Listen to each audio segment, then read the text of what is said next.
So here are a few easy steps for spin hook kick. Progression step 1. Lead leg hook. Put the kick behind you.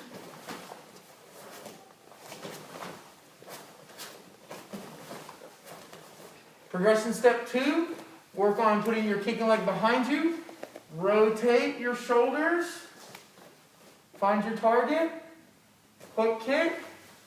Put it behind you. Rotate. Spot. Spot. Put it behind you.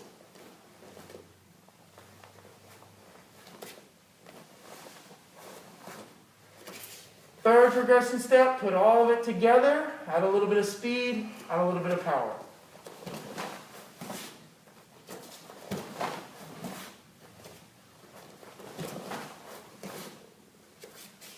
That's the spin hook kick.